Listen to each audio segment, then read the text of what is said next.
Now, yesterday I talked to you about the fact that Jesus paid the price for our sins. He nailed that debt that we owe to a cross. And in order to receive that payment that he paid upon the cross, we have to submit ourselves to as a slave to Jesus. We need to make him the master of our house, the master of our life, and submit to him. And then you say, well, I don't want to be a slave to anything. Well, you're going to either be a slave to sin or you're going to be a slave to righteousness. And if you're a slave to sin, it's going to lead to death. But let me tell you what happens when you become a slave to Jesus. You get set free, and whom the Son is set free is free indeed. You say, well, how can I be a slave and free? Well, the only way you're going to be a slave and free is if you're a slave to Jesus, friends, because he set you free. He set you free, and you are free indeed.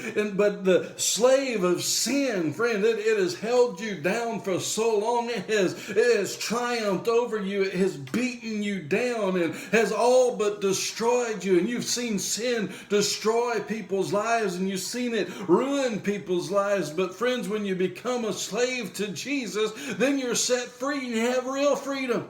And where the Spirit of the Lord is, there's liberty. We have liberty through what it is that Jesus has done to us. And so we've been looking at Colossians chapter 2. And we've looked at verse 14 already. We've looked at verse 13 a couple of days ago. And today I want to read to you verse 15. It says, and when he had disarmed the rulers and authorities, he made a public display of them, having triumphed over them through him.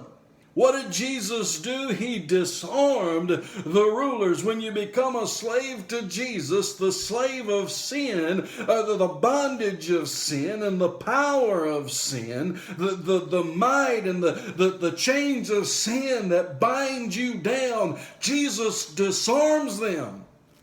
They're disarmed. Why? Because Jesus is now your master, and he's not going to let anything else master you. Because you belong to him, and he's going to set you free from everything else. All of that bondage, everything else that weighs you down, he's going to set you free from it. And whom the Son has set free is free indeed. He disarmed them. He disarmed the rulers and the authorities, and he made a public display out of them. He made a fool out of them. Because now you're his child. And they no longer have say-so over you. He does. You belong to him. He owns you. Friends, not just anybody's going to just come into my driveway and hop in my car and drive off in it. As far as I can help it. Because it's my car. Now they can come and steal it, and I don't have any way of preventing them from doing that because I'm just a human being. But guess what? Jesus is Lord, and all things have to be subject to him. Even Satan has to be subject to him. When Jesus told Satan, get behind me, he had no choice. He had to go. And when he disarms all of the rulers and all of the authorities that have drug you down for so long, friends, he has set you free. He made a public display of them, and having triumphed over them through him. Jesus has put every enemy as a footstool under his feet. So friends, you're going to be a slave to sin, or you're going to be a slave to righteousness, one or the other. You're going to be. But sin is going to destroy you. It has already killed you. And you need to have life through Jesus. But guess what? Satan and all of his demons and all of hell and everybody that rebels against them, they're already defeated. And Jesus already has victory. He already has victory.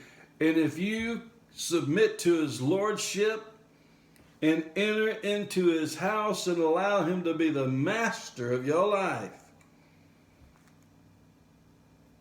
because of him, you will have victory in your life because of him. You know why? Because the Lord, the sovereign Lord of all, is master over you. And they have no other choice but to flee. Isn't that some good news? Good news worthy of sharing. Would you share this so others can hear, others can believe, and when they believe, they're going to receive. Share this video so others can hear. What time is it? It's time to share the good news.